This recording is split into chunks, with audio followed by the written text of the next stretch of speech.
Hey guys, this is Renu Yadav. Hope you are doing well. So guys, before starting my video, I want to share one quote. An investment is deemed to be an investment through its return on investment, which is quite true. कि एक investment तभी एक investment मानी जाएगी अगर वो उस पर रिटर्न जनरेट करके दे, अदरवाइज वो पैसा घर पे रखे पैसे के बराबर है. सो गाइस, आज का हमारा टॉपिक भी कुछ इसी से रिलेटेड होने वाला है. हमारा आज का टॉपिक होगा म्यूचुअल फंड. जैसे कि हम डेली देखते हैं, न्यूज़पेपर में भी, टीवी में भी डेली एड्स आती है म्यूचुअल फंड सही है.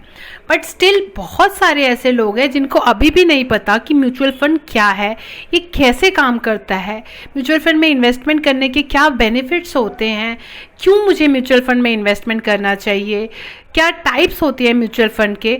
तो आज ये सारी क्वेरीज को हम सॉल्व करने वाले हैं, तो वीडियो को एंड तक ज़रूर देखें. सो हम फर्स्ट ऑफ ऑल डिस्कस करेंगे कि म्यूचुअल फंड होता क्या है. Like any other investment, mutual fund भी एक इन्वेस्टमेंट होती है जिसमें बहुत सारे पर्सन्स अपना पैसा पूल करते हैं और फंड हाउसेस को देते हैं. फंड हाउसेस में फंड मैनेजर्स होते हैं जो कि वहाँ पे एक्सपर्ट्स होते हैं और उस पैसे को वो different sectors like equity, bonds, real estate और अदर इन्वेस्टमेंट में इन्वेस्ट करते हैं. और जो भी वहाँ से रिटर्न जनरेट होती है उसमें से कुछ पोर्शन वो रख कर बाकी पोर्शन अपना इन्वेस्टर्स को पास बैक कर देते हैं. तो इस तरह से आप स्क्रीन पे भी देख सकते हैं कि इन्वेस्टर ने अपना पैसा दिया फंड हाउसेस को और फंड मैनेजर के थ्रू डिफरेंट फाइनेंशियल एसेट्स में इन्वेस्टमेंट किया और जो भी रिटर्न जनरेट हुई है वो पास बैक कर दीजिए इन्वेस्टर्स को. तो ये पूरा प्रोसीजर इस तरह से काम करता है. चलिए अब हम डिस्कस कर लेते हैं कि म्यूचुअल फंड के बेनिफिट्स क्या होते हैं, कि म्यूचुअल फंड में हमें इन्वेस्टमेंट बेसिकली करनी क्यों चाहिए. तो मेन रीज़न म्यूचुअल फंड में इन्वेस्टमेंट करने का है कि लो इन्वेस्टमेंट रिक्वायरमेंट. जैसा कि हम रियल स्टेट में देखें या एफडीआर्स में देखें तो उसमें इन्वेस्टमेंट करने के लिए हमें ह्यूज मनी की ज़रूरत होती है.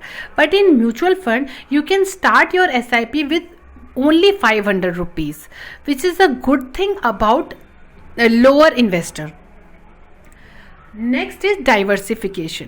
म्यूचुअल फंड में आप अपनी नीड्स के, अपने रिस्क के, अपने टाइम हॉरिजन के अकॉर्डिंग डिफरेंट सेक्टर्स में इन्वेस्टमेंट कर सकते हैं और डाइवर्सिफिकेशन का बेनिफिट ले सकते हैं. Next is professional management.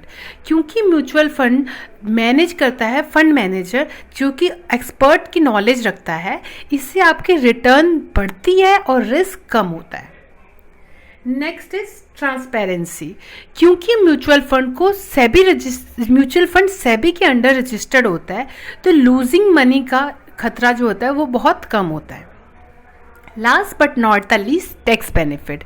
अगर आप म्यूचुअल फंड की ELSS स्कीम में आप इन्वेस्टमेंट करते हैं तो आप ATC की डिडक्शन का बेनिफिट भी ले सकते हैं.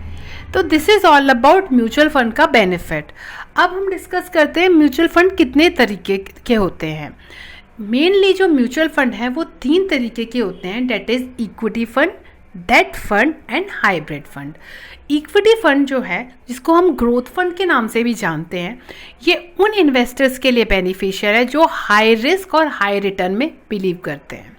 वहीं अगर आप फिक्स इन्वेस्टमेंट चाहते हैं, फिक्स रिटर्न चाहते हैं, लाइक एक रिटायर पर्सन है उसको फिक्स इनकम चाहिए, तो वो डेट फंड में करेगा इन्वेस्टमेंट.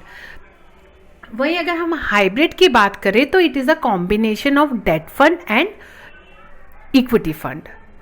इसके अलावा भी म्यूचुअल फंड की बहुत सारी टाइप्स हैं, जैसे कि index fund, sectoral fund, fund of fund, tax saving funds. In funds को हम लेटर स्टेज में जाकर जो हमारी वीडियोस आएंगी उसमें डिस्कस करेंगे. होप अभी के लिए आपको इतना समझ आ गया होगा. अगर आपको ये वीडियो पसंद आई हो, इसको लाइक, शेयर और सब्सक्राइब ज़रूर करिएगा. Thank you.